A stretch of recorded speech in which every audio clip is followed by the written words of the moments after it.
semilla. Algunas semillas dan frutos de esperanza y amor. Otras, en cambio, traen espinas de dolor, culpa y arrepentimiento. Hoy vamos a arrancar esas espinas de raíz antes de que crezcan.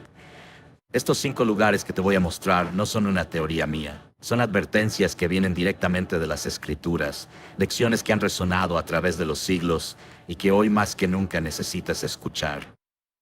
Vivimos en un mundo que glorifica el pecado, que te tienta a cada paso con promesas vacías. Pero tú no tienes que caer en esa trampa. Quédate conmigo, porque no solo voy a mostrarte el peligro, sino que te daré las herramientas para escapar de él.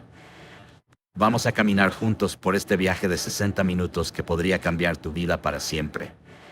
Prepárate porque lo que estás a punto de descubrir te hará mirar el mundo de una manera completamente nueva.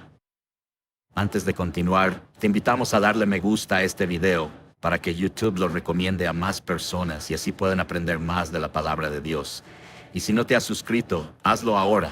Es gratis y activa la campanita para que no te pierdas los próximos contenidos. Continuemos. Primer lugar, lugares de idolatría. Empecemos con el primer lugar que contamina tu vida espiritual. Los lugares de idolatría. ¿Qué es la idolatría? Es cuando algo o alguien toma el lugar que solo Dios merece en tu corazón. Puede ser el dinero, el poder, la fama, una relación o incluso una idea. La Biblia es tajante al respecto. En Éxodo capítulo 20, versículo 3, Dios declara: "No tendrás otros dioses delante de mí". No es una sugerencia, es un mandato. ¿Por qué? Porque Él sabe que cuando adoramos a algo que no es Él, nos perdemos, nos desviamos, nos condenamos a una vida vacía. Mira hacia atrás en la historia. Los israelitas, el pueblo elegido de Dios, cayeron en este error una y otra vez. ¿Recuerdas el becerro de oro? En Éxodo capítulo 32, mientras Moisés estaba en la montaña recibiendo los mandamientos, ellos fundieron sus joyas y crearon un ídolo. Lo adoraron, bailaron a su alrededor. ¿Y qué pasó? La ira de Dios cayó sobre ellos. Miles murieron por esa decisión. No era solo un error, era una traición espiritual. Y no creas que esto es cosa del pasado. Hoy la idolatría sigue viva, solo que con un disfraz moderno. Adoramos a celebridades como si fueran dioses. Corremos tras el éxito como si fuera nuestra salvación. Y nos arrodillamos ante el altar del consumismo, como si las cosas pudieran llenar el vacío que solo Dios puede llenar. Los lugares de idolatría son esos sitios donde se exalta algo por encima de Dios. Templos de religiones falsas, santuarios paganos, incluso ciertos eventos culturales que glorifican valores contrarios a la fe. ¿Has estado alguna vez en un lugar donde sientes que el aire está cargado de una energía extraña, una que te aleja de la paz? Eso es lo que estos sitios hacen. Te envuelven, te seducen, te hacen dudar de lo que sabes que es verdad, y el impacto es devastador. Cuando pones tu confianza en algo que no es Dios, pierdes el rumbo. Te conviertes en un barco sin ancla a merced de las olas. Quiero que visualices esto. Imagina que tu vida espiritual es una llama brillante. Ahora imagina que entras a uno de estos lugares. ¿Qué pasa con esa llama? Se debilita, parpadea, y si no tienes cuidado se apaga por completo. No dejes que eso te pase. La Biblia dice en Colosenses capítulo 3, versículo 5, «Haced morir pues lo terrenal en vosotros, la idolatría». Es una orden directa. Mata esa tentación antes de que ella te mate a ti. ¿Cómo evitas estos lugares? Mantente firme en tu fe, llena tu mente y tu corazón con la palabra de Dios. Cuando sientas la tentación de visitar un lugar que exalta algo por encima de él, recuerda esta advertencia. El que ama al mundo, el amor del Padre no está en él. Primera de Juan capítulo 2, versículo 15. Busca compañía que te edifique, que te recuerde quién eres en Cristo. Y si alguna vez te encuentras cerca de uno de estos sitios, ora, pide discernimiento, pide fuerza y aléjate rápido. Tu vida espiritual no merece menos. Segundo lugar, lugares de inmoralidad. Pasemos al segundo lugar que amenaza tu vida espiritual, los lugares de inmoralidad. Aquí es donde el pecado te tiende una emboscada, donde tu carne lucha contra tu espíritu. Estoy hablando de bares, clubes nocturnos, prostíbulos, sitios donde la tentación sexual y el desenfreno reinan sin control. La Biblia no se anda con rodeos sobre esto. En 1 Corintios capítulo 6, versículo 18 se nos ordena, huid de la fornicación. No dice resiste ni negocia, dice huye. ¿Por qué? Porque este pecado no solo contamina tu cuerpo, sino tu alma. Piensa en la historia de David, un hombre conforme al corazón de Dios, pero que cayó en la inmoralidad. En 2 de Samuel capítulo 11, vemos que un será fugaz el Weinarjivov en Oinat persistator. Un momento de lugar de tentación destruyó su paz y la de su familia. Y no creas que esto es solo un cuento viejo. Hoy la sociedad glorifica la inmoralidad como si fuera libertad. Las pantallas te bombardean con imágenes, las canciones te susurran promesas de placer, y estos lugares te abren las puertas para que caigas. Pero ese placer es una mentira, una trampa que te deja roto y vacío. Entrar a un lugar de inmoralidad es como caminar directo a una telaraña. Te enredas antes de que te des cuenta. El alcohol fluye, las luces te ciegan y de repente lo que sabías que estaba mal empieza a parecer correcto. El impacto es brutal. Relaciones destruidas, familias fracturadas y una culpa que te persigue como una sombra. He visto vidas arruinadas por esto, personas que pensaron que podían jugar con el fuego y terminaron quemadas hasta las cenizas. No seas una de ellas. Visualiza esto conmigo. Tu vida espiritual es un río cristalino, puro y lleno de vida. Ahora imagina que viertes veneno en ese río. ¿Qué pasa? Se contamina, se oscurece, pierde su belleza. Eso es lo que estos lugares hacen contigo. La Biblia dice en Efesios capítulo 5 versículo 3, pero fornicación y toda inmundicia ni aun se nombre entre vosotros como conviene a santos. Dios te llamó a ser santo, no a revolcarte en el lodo del pecado. La solución establece límites claros ahora mismo. No negocies con la tentación, córtala de raíz. Si sabes que un lugar te pone en peligro, no vayas. Punto. Rodéate de amigos que compartan tu fe, que te levanten cuando estés débil. Busca lugares que edifiquen tu espíritu, una iglesia, un grupo de oración, una caminata en la naturaleza donde puedas escuchar la voz de Dios.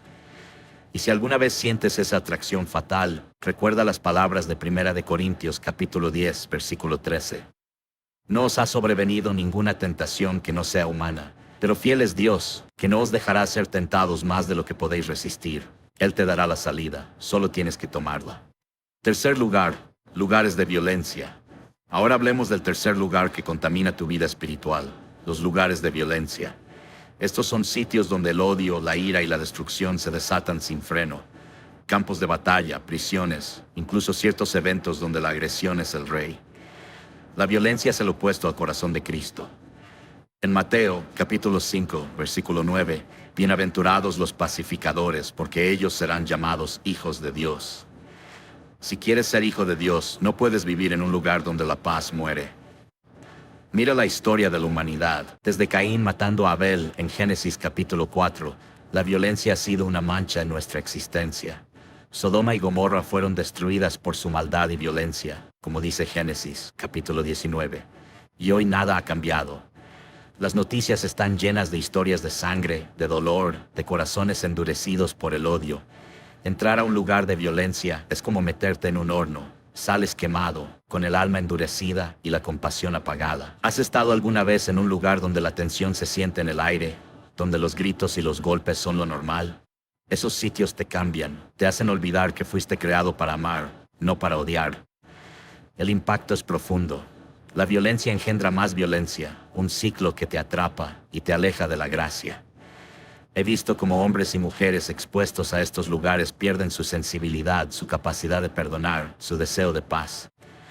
No dejes que eso te pase a ti. Imagina tu espíritu como un lago tranquilo, reflejando la gloria de Dios. Ahora tira una piedra de violencia en ese lago. ¿Qué ves? Ondas de caos, el reflejo roto, la calma destruida. Eso es lo que estos lugares hacen. La Biblia nos llama a otro camino. En Romanos capítulo 12, versículo 18 dice, si es posible, en cuanto dependa de vosotros, estad en paz con todos los hombres. No puedes estar en paz si te rodeas de guerra. ¿Cómo evitas estos lugares? Convierte la paz en tu misión. Participa en actividades que sanen, no que destruyan. Ora por tus enemigos, sirve a los necesitados, construye puentes donde otros levantan muros. Si por alguna razón no puedes evitar un lugar de violencia, mantén tu corazón firme en la oración. Pide a Dios que te guarde, que te use como un instrumento de paz en medio del caos, porque tú no estás llamado a ser un guerrero del mundo, sino un guerrero de la luz. Cuarto lugar, lugares de materialismo. El cuarto lugar que debes evitar son los lugares de materialismo. Aquí es donde el dinero y las cosas se convierten en tus dioses, donde la codicia te ciega y te roba la alegría. Estoy hablando de centros comerciales llenos de promesas vacías, casinos donde apuestas más que dinero, áreas donde el lujo grita más fuerte que la fe. Jesús lo dijo claro en Mateo capítulo 6, versículo 24. No podéis servir a Dios y a las riquezas. Es una elección y no hay término medio. Piensa en el joven rico de Mateo. Tenía todo, riqueza, juventud, poder. Pero cuando Jesús le dijo que vendiera sus posesiones y lo siguiera, no pudo. ¿Por qué? Porque su corazón estaba atado a las cosas, no a Dios. Ese es el peligro del materialismo. Te haces esclavo de lo que puedes tocar y te olvidas de lo eterno. Hoy el mundo te bombardea con la mentira de que más cosas igualan más felicidad. Pero yo te digo la verdad, más cosas solo traen más vacío. Entrar a un lugar de materialismo es como caer en arenas movedizas. Mientras más luchas por tener, más te hundes. Las luces brillantes, los descuentos, las promesas de estatus te enganchan y antes de que lo sepas, estás viviendo para acumular en lugar de para dar. El impacto es trágico. Familias que se endeudan, corazones que se endurecen, vidas que se pierden en la búsqueda de lo que nunca satisface. He visto a personas gastar sus años corriendo tras el oro solo para descubrir que no pueden llevárselo al cielo. Visualiza esto. Tu vida espiritual es un tesoro invaluable guardado en un cofre. Ahora imagina que abres ese cofre y lo llenas de basura, cosas que brillan por fuera pero que están podridas por dentro. Eso es el materialismo. La Biblia nos llama a algo mejor. En 1 de Timoteo capítulo 6, versículo 6 dice, grande ganancia es la piedad acompañada de contentamiento. La verdadera riqueza no está en lo que tienes, sino en lo que eres en Cristo. ¿Cómo evitas estos lugares? Aprende a vivir con menos y a dar más. Cultiva la gratitud por lo que Dios ya te dio. Cuando tengas que ir a un lugar como este, ve con un propósito claro. Entra, haz lo que necesitas y sal. No dejes que las luces te hipnoticen. Recuerda las palabras de Jesús en Lucas, capítulo 12, versículo 15. Mirad y guardaos de toda avaricia, porque la vida del hombre no consiste en la abundancia de los bienes que posee. Tu vida es más grande que tus posesiones. No la vendas por baratijas. Quinto lugar, lugares de orgullo. Finalmente, el quinto lugar que contamina tu vida espiritual son los lugares de orgullo. Estos son sitios donde la arrogancia se pavonea, donde el yo se exalta por encima de Dios. Palacios, mansiones, eventos donde el estatus es el rey. El orgullo es un veneno sutil, pero letal. En Santiago capítulo 4, versículo 6, se nos advierte, Dios resiste a los soberbios, pero da gracia a los humildes. Si quieres la gracia de Dios, no puedes vivir en un lugar de soberbia. Mira la historia de Nabucodonosor. En Daniel, este rey es poder y su poder, su grandeza, bedonias que oyó edificar y Dios lo humilló. Lo redujo a vivir como animal hasta que reconoció que solo Él es soberano. El orgullo te ciega, te hace creer que eres suficiente por ti mismo, y hoy ese mismo espíritu está vivo. Redes sociales llenas de vanidad, lugares donde la apariencia importa más que el corazón, competencias para ver quién brilla más. Pero ese brillo es falso y su precio es alto. Entrar a un lugar de orgullo es como ponerte una corona que te aplasta, te comparas, te exaltas y terminas cayendo. El impacto es claro. El orgullo destruye relaciones, endurece el corazón y te aleja de la humildad que Dios ama. He visto a personas perder su fe porque prefirieron la alabanza de los hombres a la aprobación de Dios. No dejes que ese sea tu destino. Imagina tu espíritu como una vasija de barro, sencilla pero llena de la gloria de Dios. Ahora imagina que la cubres de oro falso para impresionar al mundo. ¿Qué pasa? El oro se cae y la vasija se quiebra. Eso es el orgullo. La Biblia dice en Proverbios capítulo 16, versículo 18, antes del quebrantamiento es la soberbia y antes de la caída la altivez de espíritu. No te pongas en ese camino. ¿Cómo evitas estos lugares? Vive en humildad, sirve a los demás, no te sirvas de ellos. Reconoce que todo lo que tienes es un regalo de Dios, no un trofeo tuyo. Cuando sientas la tentación de buscar la gloria humana, ora las palabras de Salmos, capítulo 139, versículo 23. Examíname, oh Dios, y conoce mi corazón. Deja que Él te mantenga en el suelo, donde su gracia te levanta. Hemos recorrido un camino juntos y ahora quiero que lo veas claro. Hay 5 lugares que pueden contaminar tu vida espiritual. 5 trampas que debes evitar a toda costa. Lugares de idolatría que roban tu adoración. Lugares de inmoralidad que ensucian tu pureza. Lugares de violencia que matan tu paz. lugares de materialismo que esclavizan tu alma, y lugares de orgullo que apagan tu humildad. Estos no son solo sitios en un mapa, son amenazas reales, enemigos de tu fe que te acechan cada día. Pero aquí está la buena noticia. Tú tienes el poder de escapar. La Biblia dice en 1 de Pedro, capítulo 5, versículo 8, «Sed sobrios y velad, porque vuestro adversario, el como león rugiente, anda alrededor buscando a quien devorar. No dejes que te devore. Mantente despierto, mantente firme y mantente cerca de Dios. Él te dio su palabra como un escudo, su espíritu como una guía y su gracia como un refugio». Si alguna vez has estado en uno de estos lugares, si sientes que tu vida espiritual está contaminada, escucha esto. No es demasiado tarde. Dios es un Dios de misericordia. En 1 de Juan capítulo 1 versículo 9 dice, «Si confesamos nuestros pecados, Él es fiel y justo para perdonar nuestros pecados y limpiarnos de toda maldad». Arrepiéntete hoy, vuelve a Él y empieza de nuevo. Te desafío ahora mismo. Haz una lista de los lugares que necesitas evitar. Sé honesto contigo mismo. Luego toma una decisión firme. No los visitarás nunca más. Busca apoyo en tu familia, en tus amigos, en tu iglesia y ora. Ora como si tu vida dependiera de ello, porque así es. Jesús dijo en Mateo, capítulo 6, versículo 33, «Buscad primero el reino de Dios y su justicia, y todas estas cosas os serán añadidas». Haz de eso tu prioridad y verás cómo tu vida cambia. Comparte este mensaje con alguien que lo necesite. No guardes esta advertencia para ti solo.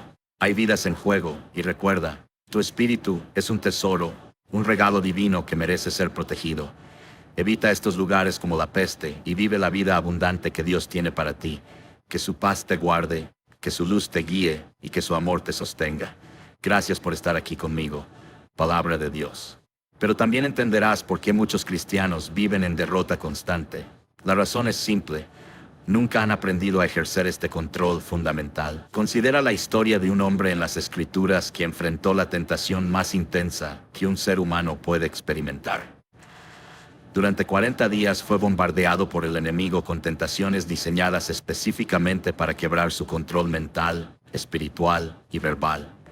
El adversario atacó su mente con dudas sobre su identidad, su espíritu con ofertas de poder sin sacrificio, y trató de hacer que pronunciara palabras que lo descalificarían para su misión. Pero este hombre mantuvo un dominio perfecto sobre su boca, su mente y su espíritu. Cada vez que fue tentado mentalmente, su mente respondió con la palabra de Dios. Cada vez que fue presionado espiritualmente, su espíritu permaneció alineado con la voluntad del Padre. Cada vez que fue provocado verbalmente, sus palabras fueron precisas, poderosas y llenas de autoridad divina.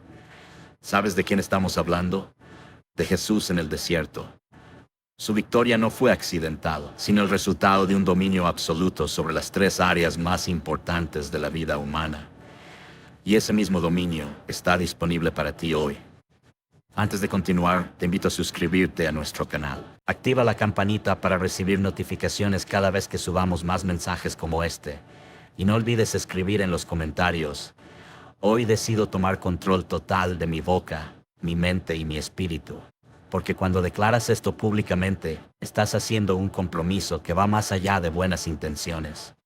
El primer paso hacia el dominio total es entender el poder destructivo de una lengua descontrolada.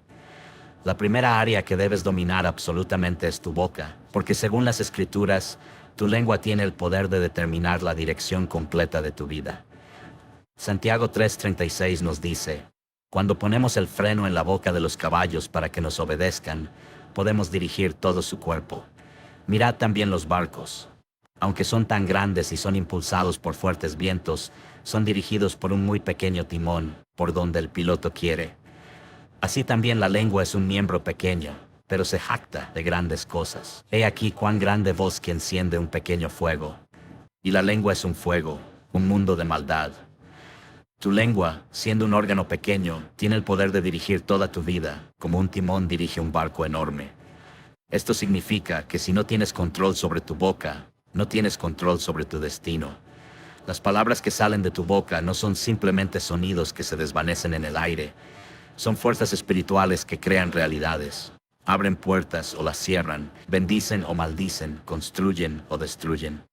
Proverbios 181 confirma este poder. La muerte y la vida están en poder de la lengua, y el que la ama comerá de sus frutos. Esto no es una metáfora poética, sino una ley espiritual tan real como la gravedad. Tu lengua está constantemente sembrando semillas de vida o de muerte en tu futuro. Cada palabra que pronuncias es una semilla que producirá una cosecha correspondiente en tu vida. El problema es que la mayoría de las personas han perdido completamente el control de su lengua. Hablan sin pensar, reaccionan emocionalmente con palabras que no pueden retirar y constantemente están sembrando palabras de muerte sobre su propia vida y la vida de otros. Santiago 3:8 describe la realidad de la lengua no controlada. Pero ningún hombre puede domar la lengua. Es un mal que no puede ser refrenado, llena de veneno mortal. Sin embargo, hay esperanza. Aunque ningún hombre domar la lengua por su propia fuerza, Dios sí puede domar tu lengua. The time eternal con su control. Examinemos las manifestaciones específicas de una lengua descontrolada. Primero, la queja constante. Muchas personas han convertido la queja en su lenguaje primario. Se quejan del clima, de su trabajo, de su familia, de la iglesia, de la economía, de la política. Pero Filipenses 2:14 nos instruye claramente: haced todo sin murmuraciones ni contiendas. La queja no es solo una mala actitud, es rebelión contra la soberanía de Dios y está constantemente sembrando descontento en tu vida. Segundo, las palabras de duda e incredulidad. Cuando constantemente dices no puedo, es imposible, nunca va a cambiar, siempre me pasa lo mismo, estás usando tu lengua para limitar el poder de Dios en tu vida. Marcos 11:23 nos enseña que lo que digas será hecho, no lo que pienses o sientas secretamente. Tus palabras de duda están cancelando las promesas de Dios para tu vida. Tercero, las palabras de ira y amargura. Efesios 4:29 nos instruye: ninguna palabra corrompida salga de vuestra boca, sino la que sea buena para la necesaria edificación, a fin de dar gracia a los oyentes. Cuando permites que palabras de ira, crítica, destructiva o amargura salgan de tu boca, estás contaminando tu propio espíritu y el de quienes te escuchan. Cuarto, el chisme y la murmuración. Proverbios 16:28 advierte: el hombre perverso levanta contienda y el chismoso aparta a los mejores amigos. Cuando participas en chismes, no solo estás dañando a otros, sino que estás entrenando tu lengua en patrones destructivos que eventualmente se volverán contra ti. Quinto, las palabras vacías y sin propósito. Mateo 12:36 contiene una advertencia sobria: mas yo os digo que de toda palabra ociosa que hablen los hombres, de ella darán cuenta en el día del juicio. Dios no solo está interesado en las palabras obviamente pecaminosas, sino también en las palabras vacías y sin propósito, que no edifican ni bendicen. La lengua descontrolada también afecta tu relación con Dios. Santiago 1:26 es claro: si alguno se cree religioso entre vosotros y no refrena su lengua, sino que engaña su corazón, la religión del tal es vana. No importa cuán espiritual te consideres. Si no tienes control sobre tu lengua, tu espiritualidad es falsa. Pero hay esperanza. Salmo 141:3 contiene una oración poderosa: pon guarda a mi boca, oh Jehová, guarda la puerta de mis labios. Cuando le das control de tu lengua al Señor, Él puede transformar completamente tu manera de hablar, convirtiendo tu boca en fuente de bendición, en lugar de maldición. El control de la lengua también requiere que llenes tu corazón con cosas buenas. Porque Lucas 6:45 enseña: el hombre bueno del buen tesoro de su corazón saca lo bueno, y el hombre malo del mal tesoro de su corazón saca lo malo. Porque de la abundancia del corazón habla la boca. No puedes hablar consistentemente palabras de vida si tu corazón está lleno de negatividad, amargura o incredulidad. Proverbios 21:23 promete: el que guarda su boca y su lengua, su alma guarda de angustias. Cuando aprendes a controlar tu lengua, no solo estás mejorando tu comunicación, sino que estás protegiendo tu alma de problemas innecesarios. El control de la lengua no significa que te conviertas en una persona callada o pasiva. Significa que tus palabras se vuelven intencionales, poderosas y llenas de propósito divino. Significa que hablas cuando debes hablar y callas cuando debes callar. Significa que tus palabras edifican en lugar de destruir, bendicen en lugar de maldecir, crean vida en lugar de sembrar muerte. Cuando tu lengua está bajo control divino, se convierte en una herramienta poderosa para el reino de Dios, capaz de traer sanidad a los quebrantados de corazón, declarar la voluntad de Dios sobre situaciones imposibles e impartir bendición y vida a todos los que te rodean. La segunda área crítica que debes dominar es tu mente. porque es el campo de batalla donde se determina si vas a vivir en victoria o en derrota. 2 Corintios 10:35 describe la realidad de esta guerra. Pues aunque andamos en la carne, no militamos según la carne, porque las armas de nuestra milicia no son carnales, sino poderosas en Dios para la destrucción de fortalezas, derribando argumentos y toda altivez que se levanta contra el conocimiento de Dios y llevando cautivo todo pensamiento a la obediencia a Cristo. Tu mente no es un territorio neutral, es un campo de batalla donde fuerzas espirituales están constantemente compitiendo por el control. Si no tomas control activo de tus pensamientos, otros lo harán por ti. El mundo, la carne y el enemigo programarán tu mente con pensamientos que te llevarán a la derrota y la destrucción. El adversario entiende que si puede controlar tu mente, controlar tu vida completa. Por eso sus ataques más intensos son contra tu vida de pensamiento. Te bombardea con pensamientos de duda, temor, lujuria, ira, desesperanza y autorrechazo. No porque estos pensamientos sean verdaderos, sino porque sabe que si puedes que los aceptes como tuyos, puede dirigir tus emociones, decisiones y acciones. Efesios 6:11 advierte: vestíos de toda la armadura de Dios para que podáis estar firmes contra las acechanzas del diablo. La palabra acechanzas se refiere a estrategias calculadas y métodos sistemáticos. El enemigo no ataca tu mente aleatoriamente. Tiene estrategias específicas diseñadas para tu personalidad, tus debilidades y tus circunstancias. Una de sus estrategias principales es la repetición. Te presenta el mismo pensamiento negativo una y otra vez hasta que lo aceptas como verdad. Por ejemplo, te susurra: nunca vas a cambiar. Nadie te puede amar realmente. Dios está enojado contigo. La repetición constante está diseñada para crear fortalezas mentales que dominen tu pensamiento. Otra estrategia es la exageración. Toma situaciones normales y las magnifica hasta convertirlas en catástrofes en tu mente. Un problema pequeño se convierte en una crisis mayor. Un comentario crítico se convierte en rechazo total. Una dificultad temporal se convierte en una situación permanente. Esta exageración está diseñada para crear ansiedad, pánico y desesperación. Una tercera estrategia es la distorsión de la verdad. Mezcla verdades parciales con mentiras completas para crear confusión. Te recuerda tus fracasos pasados, pero omite la gracia de Dios. Te muestra tus debilidades presentes, pero esconde tu potencial en Cristo. Te presenta las promesas de Dios, pero las contamina con dudas sobre si realmente se aplican a ti. Pero Dios no te ha dejado indefenso en esta batalla. Romanos 12 proporciona la estrategia divina. No os conforméis a este siglo, sino transformaos por medio de la renovación de vuestro entendimiento, para que comprobéis cuál sea la buena voluntad de Dios, agradable y perfecta. La transformación de tu vida comienza con la renovación de tu mente. La renovación mental no es un proceso pasivo donde esperas que Dios cambie automáticamente tus pensamientos. Es un proceso activo donde debes tomar control consciente de tu vida de pensamiento. Filipenses 4:8 te da el filtro. Por lo demás, hermanos, todo lo que es verdadero, todo lo honesto, todo lo justo, todo lo puro, todo lo amable, todo lo que es de buen nombre, si hay virtud alguna, si algo digno de alabanza, en esto pensad. Nota que dice, en esto pensad. Es un mandamiento activo. Debes elegir conscientemente en qué vas a pensar. No puedes controlar todos pensamientos a tu mente, pero sí puedes controlar en cuáles vas a meditar y cuáles vas a rechazar. El proceso de control mental incluye varios pasos específicos. Primero, el reconocimiento. Debes desarrollar la habilidad de reconocer inmediatamente cuando un pensamiento no proviene de Dios. Si el pensamiento trae temor en lugar de fe, condenación en lugar de convicción, desesperanza en lugar de esperanza, no viene de Dios. Segundo, el rechazo. Debes rechazar activamente los pensamientos que no están alineados con la palabra de Dios.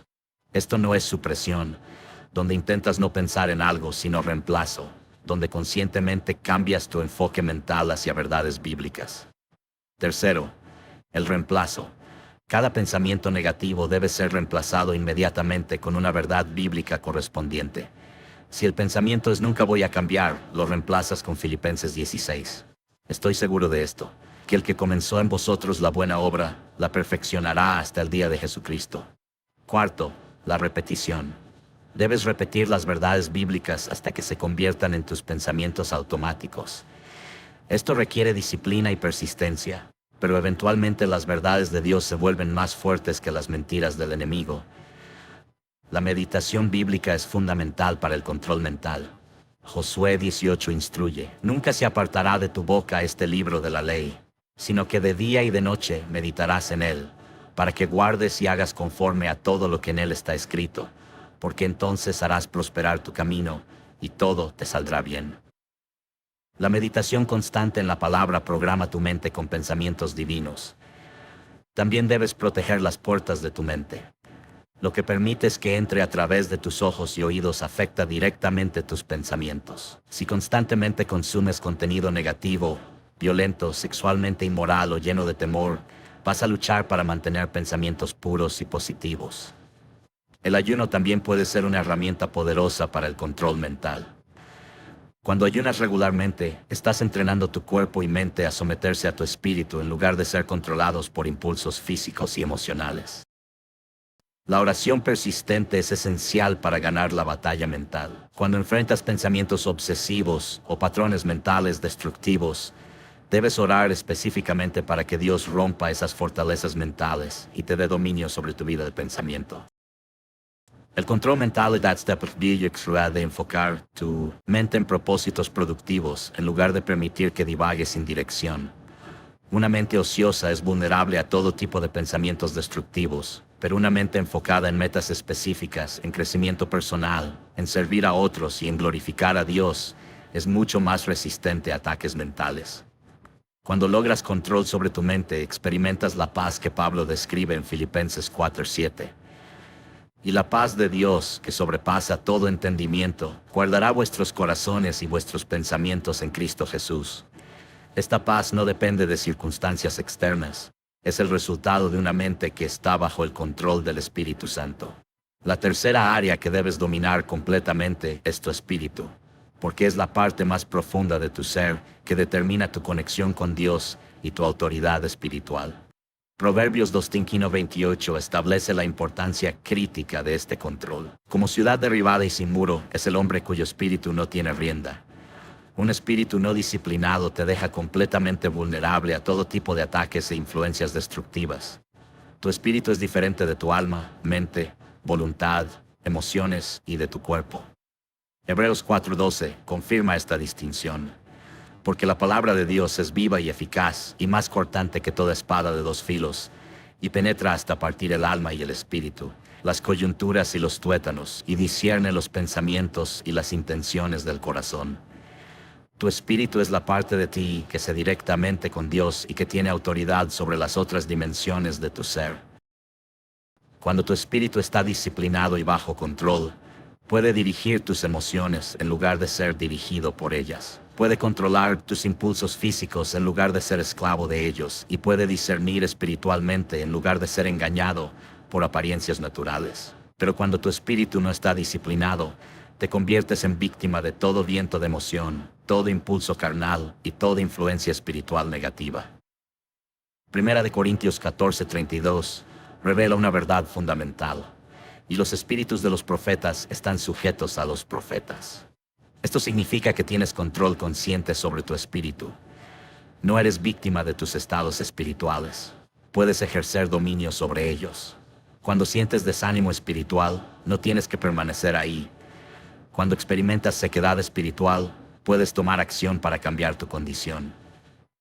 El control del espíritu comienza con entender sus diferentes estados y manifestaciones. Tu espíritu puede estar quebrantado, como describe Salmo 51:17. Los sacrificios de Dios son el espíritu quebrantado. Al corazón contrito y humillado no despreciará a Dios. Un espíritu quebrantado es uno que ha sido humillado ante Dios, que reconoce su dependencia total de Él y que está libre del orgullo y la autosuficiencia. Tu espíritu puede estar turbado, como experimentó Jesús en Juan 12:27. Ahora está turbada mi alma. ¿Y qué diré? Padre, sálvame de esta hora, pero para esto he llegado a esta hora. Un espíritu turbado es uno que está agitado por circunstancias difíciles, decisiones importantes o presión espiritual intensa. Tu espíritu puede estar gozoso, como describe Lucas 1:47, cuando María declaró: "Y mi espíritu se regocija en Dios, mi Salvador".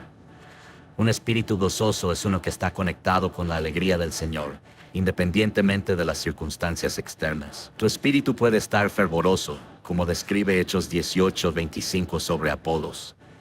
Este había sido instruido en el camino del Señor, y siendo de espíritu fervoroso, hablaba y enseñaba diligentemente lo concerniente al Señor. Un espíritu fervoroso es uno que está encendido con pasión por Dios y sus propósitos. El problema es que muchos cristianos nunca han aprendido a ejercer control consciente sobre su espíritu. Permiten que las circunstancias determinen su condición espiritual. Si las cosas van bien, su espíritu está arriba. Si las cosas van mal, su espíritu está deprimido. Pero esta no es la manera bíblica de vivir. David modeló control espiritual en Salmo 42:5. ¿Por qué te abates, oh alma mía? ¿Y por qué te turbas dentro de mí? Espera en Dios, porque aún he de alabarle, salvación mía y Dios mío. David no permitió que su alma emociones controlara su espíritu. En lugar de eso, usó su espíritu para dirigir su alma hacia la esperanza en Dios. El ayuno es una de las disciplinas más poderosas para controlar tu espíritu. Cuando ayunas regularmente, estás entrenando tu espíritu para dominar sobre tu carne. Estás desarrollando la capacidad de decir no a impulsos físicos y de mantenerte enfocado en propósitos espirituales, incluso cuando tu cuerpo está incómodo. La oración prolongada también disciplina tu espíritu. Cuando oras por periodos extendidos, especialmente cuando no sientes ganas de orar, estás fortaleciendo tu espíritu para funcionar independientemente de tus emociones o circunstancias. Estás desarrollando lo que puedes llamar músculos espirituales. La meditación en la palabra de Dios alimenta y fortalece tu espíritu. Job 2:31 declara: del mandamiento de sus labios nunca me aparté. Guardé las palabras de su boca más que mi comida necesaria. Cuando priorizas la palabra de Dios sobre incluso las necesidades físicas básicas, estás entrenando tu espíritu para ser la fuerza dominante en tu vida. La adoración también es fundamental para el control espiritual. Cuando adoras a Dios, especialmente en tiempos difíciles, cuando no sientes ganas de adorar, estás ejercitando tu espíritu para elevarse por encima de las circunstancias. Estás desarrollando la capacidad de conectar con Dios independientemente de cómo te sientas. El servicio sacrificial disciplina tu espíritu al entrenar tu capacidad de poner las necesidades de otros por encima de tu comodidad personal. Cuando sirves, cuando estás cansado, cuando das, cuando tienes poco, cuando bendices, cuando has sido herido, estás fortaleciendo tu espíritu para dominar sobre impulsos egoístas. La confesión y el arrepentimiento regular mantienen tu espíritu sensible a la voz de Dios. 1 Juan 9 promete: si confesamos nuestros pecados, Él es fiel y justo para perdonar nuestros pecados y limpiarnos de toda maldad. Un espíritu que se mantiene limpio a través de confesión regular es un espíritu que puede discernir claramente la voz de Dios. El perdón también es esencial para mantener tu espíritu libre. Cuando retienes falta de perdón, tu espíritu se endurece y se vuelve menos sensible a Dios. Pero cuando perdonas rápidamente, mantienes tu espíritu suave y receptivo a la dirección divina. La disciplina del espíritu también incluye aprender a discernir entre diferentes influencias espirituales. 1 de Juan 4. 1 instruye, amados: no creáis a todo espíritu, sino probad los espíritus si son de Dios. Tu espíritu disciplinado puede distinguir entre la voz de Dios, tu propia voz, y la voz del enemigo. Cuando tu espíritu está completamente bajo control, experimentas lo que Gálatas 5:16 promete. Digo pues, andad en el espíritu y no satisfagáis los deseos de la carne. Tu espíritu regenerado, fortalecido por el Espíritu Santo, tiene autoridad sobre tu carne y puede dirigir toda tu vida según los propósitos de Dios. El resultado final de un espíritu disciplinado es autoridad espiritual genuina. Cuando tu espíritu está bajo control completo, puedes ejercer influencia espiritual en situaciones, discernir la voluntad de Dios claramente y caminar en poder sobrenatural. Pero esta autoridad solo viene a través de disciplina espiritual consistente y sometimiento total al señorío de Cristo. La verdadera transformación ocurre cuando logras integrar completamente el control de tu boca, tu mente y tu espíritu en un sistema unificado, donde cada área se fortalece y apoya a las otras. Para aprender a controlar tu boca, mente y espíritu, es esencial eliminar de tu vida todo aquello que no te está dando paz, como dice en Filipenses 4:7. Y la paz de Dios, que sobrepasa todo entendimiento, guardará vuestros corazones y vuestros pensamientos en Cristo Jesús. Esta paz no es simplemente la ausencia de conflicto, sino una tranquilidad profunda que viene de estar alineado con la voluntad de Dios. Por lo tanto, es crucial identificar y eliminar las influencias y hábitos que perturban esta paz. Quédate, porque a continuación hablaremos de 9 cosas que posiblemente te están quitando la paz y que pueden impedirte avanzar en tu camino con Dios. ¿Quieres paz? Entonces empieza por escuchar esa voz suave del Señor que susurra en lo más profundo de tu alma. No se trata de quedarte en silencio para evitar discusiones o aparentar calma, sino de buscar ese sosiego interior que solo el Espíritu Santo puede dar. Porque muchas veces el ruido que roba tu paz no viene del mundo exterior, sino de adentro, de tus pensamientos ansiosos, de tus temores no confesados, de hábitos que arrastras sin darte cuenta. Hay cadenas invisibles que consumen tu energía día tras día, y si no las llevas a los pies de Cristo, seguirás sintiéndote agotado, vacío, aunque todo en tu entorno parezca estar en orden. Este no es un mensaje para añadir más peso, sino para soltarlo, para detener el bullicio de tu alma y entregarte al Señor que dijo en Mateo 11, versículo 28, «Venid a mí, todos los que estáis trabajados y cargados, y yo os haré descansar». Si anhelas esa paz, guarda silencio ante el Señor y comienza a desprenderte en oración y obediencia de todo aquello que no viene de Él. Antes de continuar, quiero invitarte a hacer un acto sencillo pero poderoso. Escribe en tu corazón esta frase, y si puedes, compártela. Me comprometo a soltar y vivir en la paz de Cristo. Esto no es solo una declaración, es una oración que nace de un corazón dispuesto, porque cuando declaras con fe, grabas en tu espíritu una verdad que transforma. Así comienza el proceso paso a paso de hacer de la paz tu estado natural, no por fuerza humana, sino por la gracia de Dios. Empezamos. Número 1. Elimina el hábito de vivir para los demás en lugar de vivir para Dios. Vivimos rodeados de voces, expectativas, exigencias, juicios que nos han acompañado desde la infancia. Desde pequeños nos enseñaron directa o sutilmente a encajar, a agradar, a obedecer modelos humanos, que debíamos ser buenos hijos, buenos amigos, buenos estudiantes, pero rara vez se nos enseñó a ser fieles al propósito de Dios para nuestras vidas. Así fue como comenzamos a construir una existencia que no se cimenta en la roca, sino en la arena de la aprobación ajena. Escogemos caminos porque otros los aplauden. Nos disfrazamos con sonrisas cuando por dentro lloramos. Decimos sí por miedo, cuando nuestro corazón grita no, y en ese proceso vamos apagando la voz del Espíritu que quiere guiarnos. Cuando vives para agradar a los demás, pierdes el rumbo. Puedes tener logros, recibir aplausos, aparentar alegría, pero por dentro algo falta. Y es que en lo profundo sabes que no estás viviendo la vida que Dios diseñó para ti. Si cada decisión nace del temor al rechazo, de la necesidad de ser aceptado o de la presión del entorno, tarde o temprano te sentirás perdido, cansado y desconectado de tu identidad verdadera en Cristo. La auténtica felicidad no se halla en complacer a todos. Viene de caminar en obediencia al Señor, de tomar decisiones que aunque a otros les parezcan insensatas, tú sabes que honran a Dios y traen paz a tu alma, porque tú y solo tú vivirás con las consecuencias de cada elección. Y nadie más que el Señor conoce a profundidad lo que te hace vibrar, lo que te apasiona, lo que te mueve. Vivir para ti no significa vivir en egoísmo. Significa vivir en comunión con el propósito que Dios puso en ti.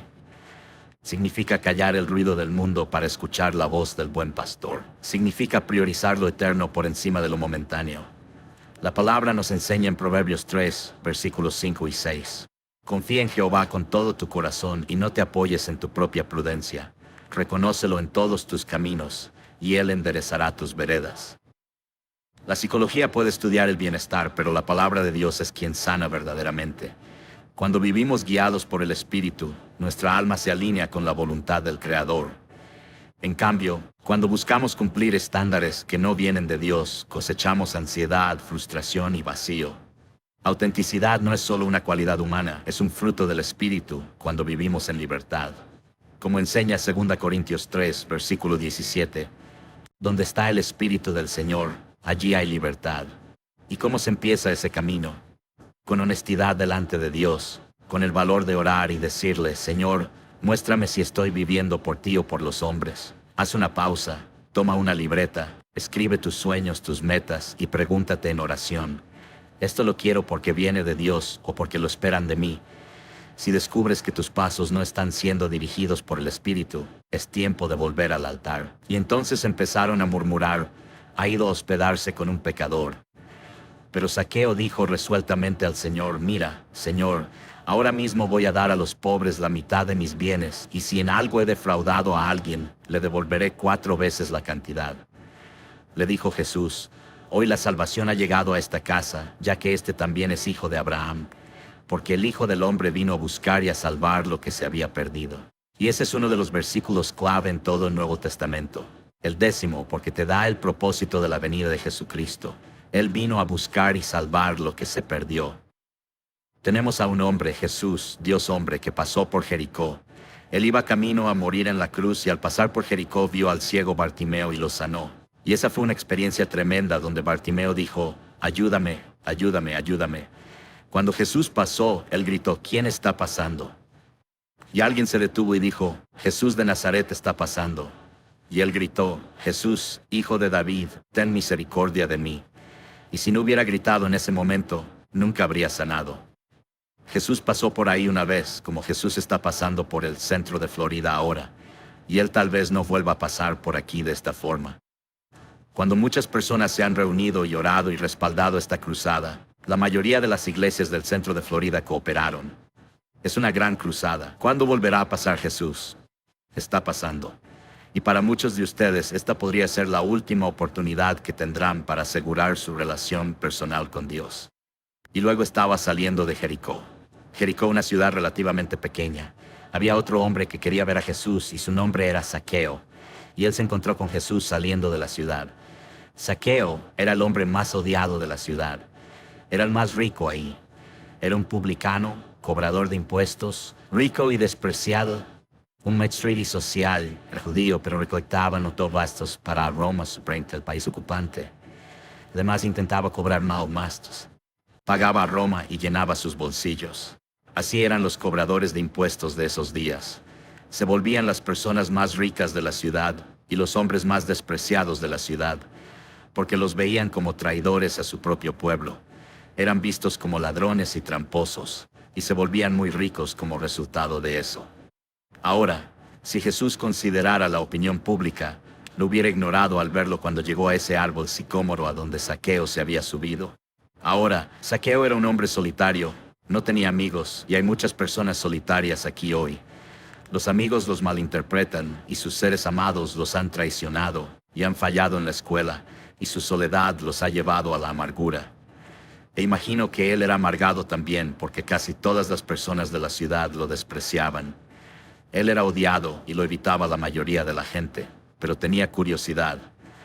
Él tal vez escuchó sobre Jesús muchas veces. Tal vez oyó a los enemigos de Jesús decir que él era un demonio, o que era un fanático, o que era un blasfemo, o que era hereje, o que era un impostor. Tal vez oyó a algunos de los amigos de Jesús decir que era un gran maestro y un hombre bueno, el Hijo de Dios, el gran Mesías que fue predicho, o un gran profeta, pero él quería verlo por él mismo. Puedo ver a Zaqueo intentando pasar la multitud. Era un hombre pequeño, e imagino que algunas personas intentaron empujarlo y algunos sacaban el pie para hacerlo tropezar y caer. Él intentaba correr muy rápido. Tal vez si viviera hoy habría tenido una cámara instantánea para sacarse una foto con Jesús como la de mi esposa. Ella tiene una, y yo disfrutaba el matrimonio antes de que la tuviera, y la disfruto. Ahora me tomó una foto el otro día y dice que salgo en la Laguna Dorada porque tenía un viejo sombrero y unas gafas viejas y estaba sentado a un lado del estanque de peces. Y ella tomó una foto y la está mandando a tal vez en nuestra tarjeta de Navidad. Y si Zaqueo hubiera tenido una grabadora de voz, recuerdo que cuando estábamos en Hungría, en el primer servicio, había varios miles de personas, como 15 o 20,000 personas en el primer servicio al aire libre, a las afueras de Budapest. Y cuando me subí a predicar, oí todos esos sonidos de clic. Me volteé a mi esposa y le dije: ¿están crujiendo los dientes? Y ella dijo: no, son grabadoras de voz. Todos tienen una grabadora. Y ellos estaban grabando el mensaje y lo enviaban a toda Europa Oriental, el mensaje que había predicado. Y fue algo impresionante para mí en Budapest ir a las librerías y comprar mis sermones. los volvieron libros y prediqué sermones directos del Evangelio como lo hago ahora. Dios está haciendo cosas extrañas y maravillosas y emocionantes en el mundo. Cosas misteriosas, cosas que sobrepasan nuestro entendimiento. Él trabaja, pero también Dios trabaja. Este hombre Zaqueo estaba tan ansioso por ver a Jesús que decidió escalar un árbol. Él se subió a un árbol sicómoro. Hay muchos obstáculos para llegar a Jesús que también tú enfrentas. Él enfrentó el obstáculo de que había muchas personas ahí y era de pequeña estatura. Imagino que él estaba sentado ahí en esa rama con una grabadora o una cámara. Él quería tener todo lo que Jesús dijo. Estaba muy interesado. Tú también tienes obstáculos. Verás, la Biblia dice que Jesús dijo, ¿qué aprovechará al hombre si gana todo el mundo y pierde su alma? Y en toda la Biblia encuentras decisiones tomadas entre las cosas del mundo y las cosas de Dios. Moisés tenía que tomar una decisión. Él debía elegir entre toda la riqueza de Egipto y todo el poder de Egipto como heredero al trono de Egipto. Y tuvo que darle la espalda a eso y seguir a Cristo. Abraham tuvo que abandonar todo lo que conocía para irse a encontrar una ciudad cuyo constructor y hacedor era Dios. Por fe y los pecados secretos se han vuelto obstáculos para llegar a Cristo. Las Escrituras dicen, perdónenme los que me son ocultos. Verán, el hombre mira la apariencia exterior, pero el Señor mira el corazón. Él sabe lo que pasa dentro de tu corazón. Él sabe lo que imaginas, lo que piensas, lo que fantaseas. Él sabe las cosas que codicias. Conoce los pensamientos malvados y el orgullo, los celos, la avaricia de tu corazón. Y Él juzga por lo que ve adentro, no solo por lo que ve afuera. ¿Y cuántos de ustedes son miembros de la iglesia con la cuota del día? Oficiales en la iglesia, enseñan en la escuela dominical, pero dentro de ti sabes que su corazón es tan oscuro como el de algunos de los peores pecadores. Y sabes que eres un hipócrita y te avergüenzas. No sabes qué hacer al respecto y desearías de alguna manera encontrar paz y no has podido hallarla. Haz tu compromiso con Cristo esta noche y di, Señor, perdóname. Quiero volver a ti. Una vez te conocí, disfruté el gozo de Cristo, pero ahora he perdido ese gozo y quiero recuperarlo. La arrogancia también puede ser un obstáculo. La limpia ante sus ojos y bien, o sea, limpia virus y inmundicia. La arrogancia es como los hipócritas en los días de Jesús. Ahora Zaqueo estaba sentado ahí. Él se abrió camino al árbol sicomoro. Como tú te abriste camino aquí, la curiosidad lo llevó. La curiosidad. ¿Sabes cuántas personas encuentran a Cristo por curiosidad? ¿Viniste a esta reunión por curiosidad? Muchos de ustedes, muchos vinieron porque alguien los trajo, pero vinieron por curiosidad. Nos enteramos de un hombre la otra noche que iba pasando por la carretera y vio las luces. Creo que estaba en uno de los periódicos que leo. Y él se detuvo aquí y encontró un lugar para estacionarse por ahí y caminó hasta aquí. Y el servicio ya iba a la mitad. Pero él entregó su vida a Cristo y habla en el periódico sobre el gozo que encontró en Jesucristo. Esto te puede pasar a ti. Y él llamó a Zaqueo. Zaqueo, baja. La multitud murmura, y aún lo hacen cuando comes con pecadores, e intentas enseñar a los que están del otro lado del camino. Jesús desenmascara a los pecadores religiosos, pero trata a otros pecadores con ternura y amor. Verán, el argumento y debate que Jesús tiene no era con el Imperio Romano. Su debate era con los líderes religiosos que no vivían como debían vivir, eran hipócritas. Y hay muchos de nosotros así. Hemos desarrollado lo mismo. Y esto es cierto en algunas partes de nuestro país, donde las personas van a la iglesia en grandes números, pero durante la semana no viven la vida diaria con Jesús. Pero Jesús nunca lo puso fácil. Él no ofrece una gracia barata, una salvación barata. Cuando llegas a Cristo, debes estar dispuesto a arrepentirte del pecado y recibirlo en tu corazón. Y noten que dijo que era un llamado urgente. Dijo, deprisa, baja ahora. Este es el momento propicio. Hoy es el día de salvación. No hay promesa para mañana. No hay promesa en la Biblia que diga que estarás vivo mañana. Dios no hace promesas para mañana. Es hoy, ahora, en toda la Biblia. Y fue un llamado exitoso porque Jesús fue a la casa de Zaqueo. Tal vez llevó a Mateo con él porque Mateo había sido un publicano y un cobrador de impuestos. Y Jesús dijo,